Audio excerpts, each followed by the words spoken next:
Friendship, shalom, and greetings to you all. Now, this week, people the world over will gather to celebrate the first of the gathering festivals, the Festival of Unleavened Bread, otherwise known as Passover. It's a time to celebrate and honor freedom. And of course, it's one of the twin festivals of freedom, the other being Easter, which comes in about a week. Now, the one promises freedom from sin, the other, freedom from fear. And just as people the world over will gather for both these holidays, in a similar vein as the last year, being not very public, we gather every week in the collective consciousness of seekers showing faith, any and all faith, and love, any and all love, as a community, a chavur of fellowship, expressing our nature of kindness, compassion, thoughts, feelings, hopes, dreams, and wishes that unites us all in this community house of spirit, the Beth Ruach, sharing and bringing light to initiate a new season, a new year, a new you. And please do go ahead and invite everybody you know, some physically, some digitally, psychically, emotionally, spiritually, any way you can to gather and share. From Psalm 133, the Hinei Matov, come together, and it's something that people will really miss at Passover and Easter again this year. Hinei Matov, Shebetachim Gam Yachad. Hinei Matov,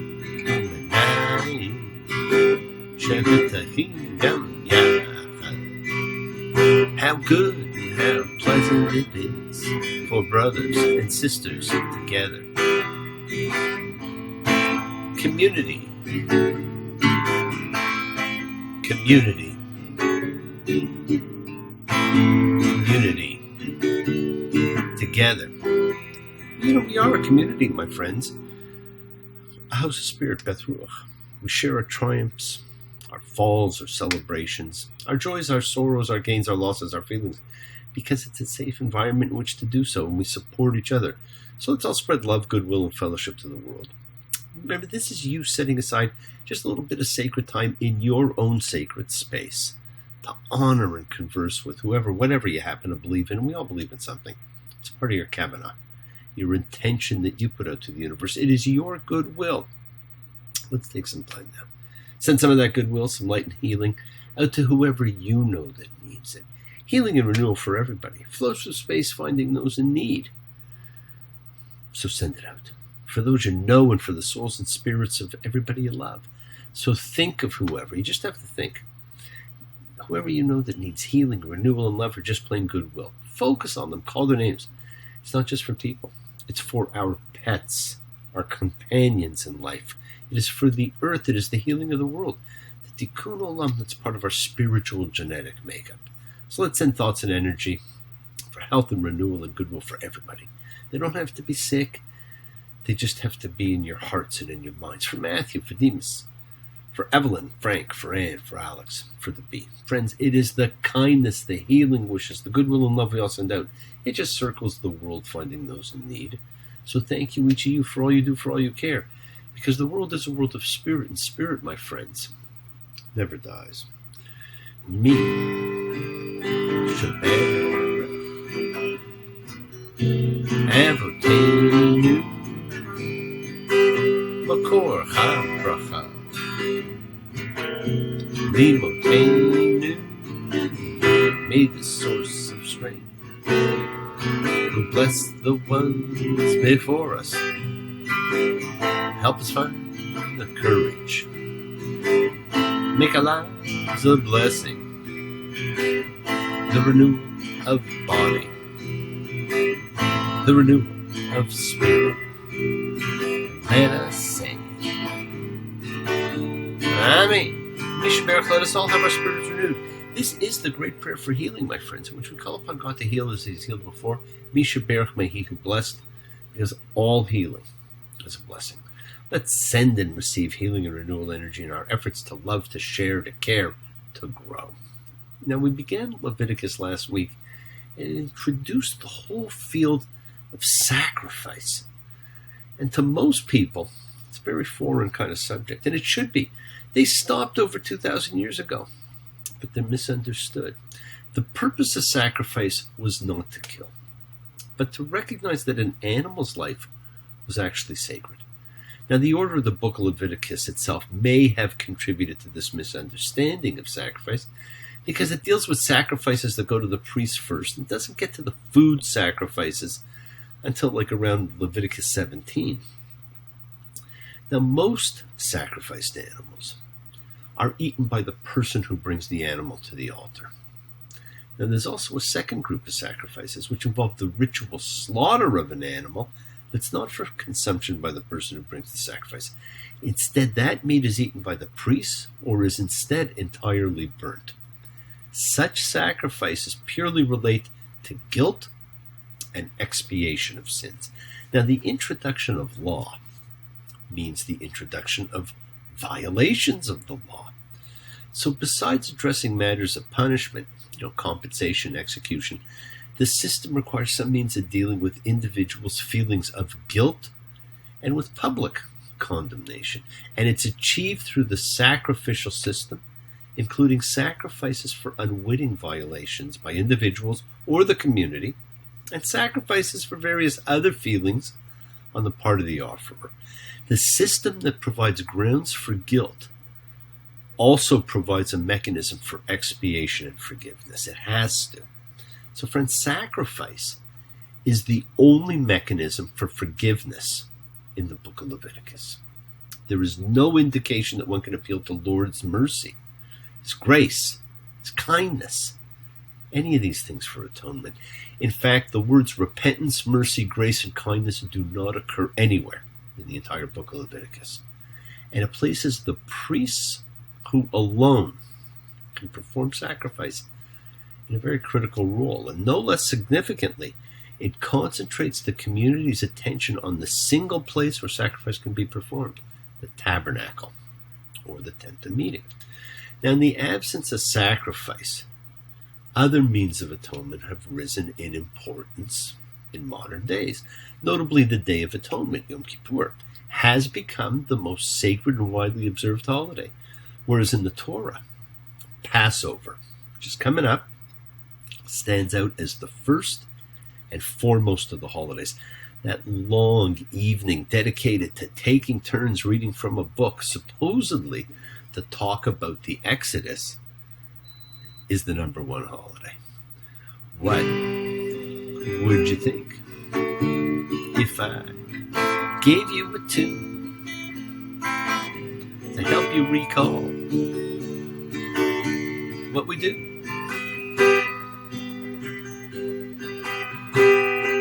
Lend me your ears and I'll sing you a song, and you'll know exactly when we're through.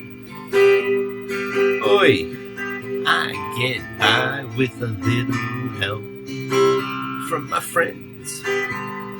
Oi, I get high with a little help from my friends.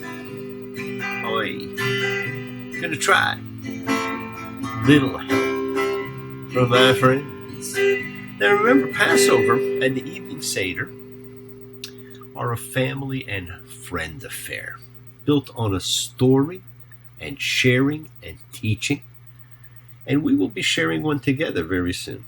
Now this week, we continue with last week's theme about sacrifice as we read tzav, command. Now, we read about all these sacrifices. We get a burnt offering. We find out about the nature of the altar, the clothes of the priest. We get a grain offering. And that's when salt is introduced to bread, and it's still done on the Sabbath. But this bread was special. The grain offering talked about here was to be without leaven. And of course, there's a holiday specifically dedicated to eating this bread called the Festival of Unleavened Bread, which is known as Passover. There is a connection, and we'll talk about that when we do our Passover service. We also have a sin offering, and that calls for animal sacrifice. We get a guilt offering. It's another animal sacrifice. And then we get a peace offering. Now, this is a much fuller kind of offering. It's another grain-based offering, but this time with leaven, but also an animal is sacrificed at the same time. So you get meat and grain together. So perhaps the peace offering is a little bit more like a thanksgiving than a forgiveness. And there's some additional overall instructions. No consumption of fat from sheep, goat, or ox. No blood, period. No blood at all. and no carcasses. Can't eat from a carcass. Now, it's been nearly 2 millennia since the temple sacrifices ended, so what can substitute for sacrifice as something that can give people some of the things that sacrifice provided? A feeling of fulfillment, closeness to God, sacredness of life, a link to a nation's history. I'm going to offer up some suggestions for you. Now, there's a part of the Passover festival that connects to this thought in a deep and profound way. And it's the bizarre section of the Haggadah, which is the book that's read, that deals with the story about the 4 sons. Now, the 4 sons seem to be in a bit of a parallel universe, sitting at the table, talking, asking questions. And we have, when I think of the sons, I'm reminded of the famous Sophocles riddle of the Sphinx from Oedipus. What creature wakes up on 4 legs, walks through the afternoon on 2, and settles down in the evening on 3? Well, the answer, of course, is man himself. As we're born crawling on 4 legs, we get up and walk through most of our lives on 2, and towards the end we hobble on a cane, making 3. Now, the riddle's answer speaks to the nature of the human condition, and the teaching of the 4 sons serves a very similar purpose. It's not about a physical journey through life, but a spiritual one. They're not just 4 views of God, but they serve as 4 interrelated phases of spiritual development, intrinsic to our humanity and of what each of us may very well be going through. So you have the wise son, the wicked or evil son, the simple son, and the son who does not know how to ask. Each asks a question, kind of. Now, the wise son, he wants to know, what are the laws that God has commanded us? And he represents an advanced stage of spiritual development. In this stage, the simple son has developed into a man or woman who struggled with faith, perhaps rejected or confronted part or all of his or her relationship to God, and has returned to freely embrace the tradition from a more mature point of view. Now, the wise son says, I want to know what is required of me in detail because it's of personal importance, and I already know why I should be doing this. His heart is whole in acceptance of the Lord. In a more mature way than the simple son, he thinks, I've been around the block, I've asked many questions, I feel secure in my wish to embrace my God and his ways. He just wants to know. Now, the wicked son differentiates from the path of sincere faith by saying, in essence, why are you doing this? I'm not a part of this. I require myself to assess whether this is for me or not. Now, differentiation is a well-known process in human development. It is common in teens, but it's important for adults as well. It's the edge that helps us to mature. And in spiritual development, it's a critical component to a faith embraced freely, and not just by habit or necessity, but by choice. Now, the simple son is the committed but simple practitioner. He just simply says to his father, what's this about? What needs to be done? Give me a list of instructions, I'll do it. His father tells him just as it is. Now, from a developmental point of view, it's sincere but simple spirituality. Tell me what God wants, I will comply. He doesn't have to understand. The simple son represents the spirituality of a young person or an adult individual who tends towards a dependent posture in relation to authority. He may be a good boy, but he's probably not free. He just does what he's told to do without knowing why. Now, the son who doesn't know how to ask is the person who's ignorant of the divine role in saving the soul from slavery. Asking a question about spiritual matters is simply beyond him. This person may be an infant, a child, an individual who knows little of religious or spiritual life, or an adult who has simply given up caring about it. Now, each of the sons is a character that speaks to the dynamics of faith in all its vitality. The wicked son keeps us honest, just as the simple son and the son who doesn't know how to ask have their roles at some point in our lives. When you don't care or you just go along because that's what you're supposed to do. But these 4 also, like the Sphinx, represent us in the stages of our own personal growth in our spiritual journey. We begin not knowing, and then we become simple and we begin to learn to do, and we just do. Now, the wicked son, like all of us as teenagers, rebels. And as we mature, we come to understand that we are the principal architects of our own level of spiritual understanding. We can set aside our ego and acknowledge that a greater power exists and that we're a part of it. And of course, there's two other voices, my friends, neither mentioned. One is the Father, who speaks to the four sons and is there to answer. And the other is the child who has lost faith and therefore has no interest in spiritual pursuit. And that is the child of this particular time, in this day and age. And that's the child we have to bring back. Now, the entire discourse serves two other functions as well. It became the means, in effect, of keeping the fifth commandment, honoring our parents. And in so doing, we ask our Father these questions so that we can learn. The other is, it fulfills the instructions of the Talmud to teach our children. That is how this religion has survived all these thousands of years and has stayed the same in many areas. Fathers teach their children, generation after generation. You who are on the road must have a code that you can live by, and so become yourself, because the past is just a goodbye. Teach your children well, their father's hell did slowly go by, and feed them on your dreams, the ones they picks, the one you'll know by. It is important for this teaching to go on between the generations. And I asked what the new substitute for sacrifice was. It is the understanding and growing in a spiritual way, and learning the few keys to the kingdom. Use the lessons of this coming holiday to overcome fear. Learn the power of the forgiveness ritual. Find yourself becoming with the flow of universal energy. Remember, my friends, the people of the Exodus were not who we think of. They're not an identifiable group of practitioners. There was no religion we're aware of that they followed. We think of them being like us, that they had practiced a set of religious observances like we do. But we're in the midst of reading about them being given a code of laws, ritual, spiritual, moral, and ethical, holy days to observe, social behavior to follow. We're left at the end of this reading participating in the creation of the custodian class who will take control of this new code, the priesthood. Yes, my friends, the world is sacred. So is everything in it. Express your gratitude, light a candle, make a wish. Celebrate your life and the lives of those you love. Share your feelings with them. Live free, be free, honor your freedom. It's all about your freedom.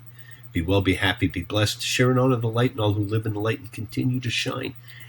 You got to continue to send everybody you know goodwill and love. Pray for peace and freedom for everyone, my friends, and end to terror and hatred. Remember, we're a community. We learn together. We celebrate each other. We love each other. We share this ride together, men and women equally. So let's send out love, not fear. Send out peace, harmony, goodwill, and healing to all who need it. Please do learn to forgive and learn to love. Open your hearts. Honor the relationships of your life and tell those you love that you love them. Take advantage of the time you have and enjoy the journey.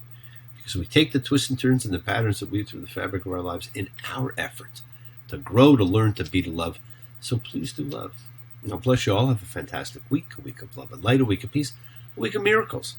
Examine your intentions. Use them to imprint your will on the universe, because we set in motion all that happens in our lives. It's our intention, our kavana, our cause, our effect. Everything's linked. Now, as I've said, you always have time to forgive and to be forgiven. You have the knowledge of what's good and bad, so acknowledge what you've done wrong to yourself, to God, and to any person you've wronged. Ask forgiveness. Do so with sincerity, accountability, and vulnerability, and forgive those who've hurt you, as you learn to be forgiving and compassionate, because the secret to forgiveness, compassion, and peace is in acceptance. Can you accept yourself, other people in the world just as they are? Can you accept life as it is without trying to control it? Because if you do, you can experience the peace that acceptance brings. So do not stop your journey. Do not stop moving towards your promised land. Keep on dreaming, keep on being, keep sharing, keep shining, keep teaching. Keep spreading joy and goodwill. Do not follow fear, my friends. Follow love, because it's always in front of you. And remember to have faith, an unwavering adherence to principle, just as I have faith in the principle of love in all of you.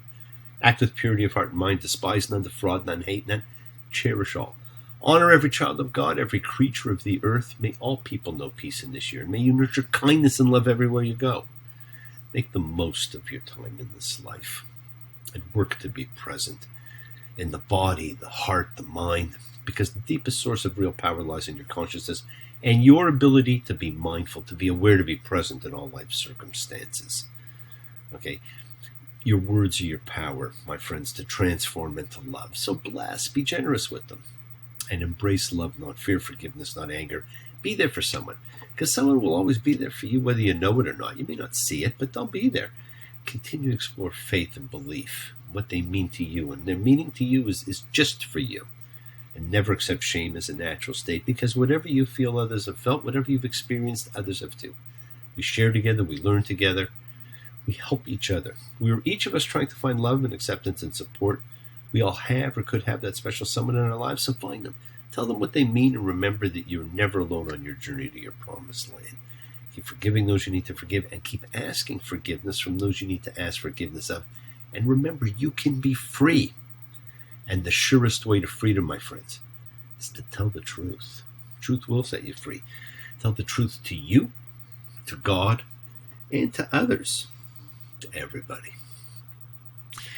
It doesn't matter just who you are, where you're going or been.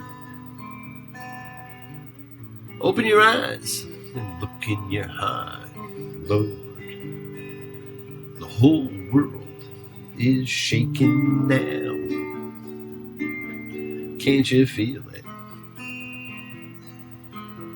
Tell the truth.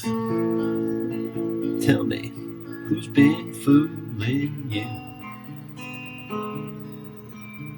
Tell the truth. Who's been fooling who? Now, yes, freedom is yours. Your journey is yours. So never stop. Well, thank you for joining me, my friends.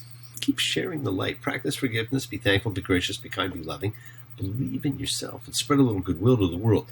Now continue to be the miracle in someone else's life and be an example and teach someone how you became free. Shabbat shalom and blessings to you all. Take care.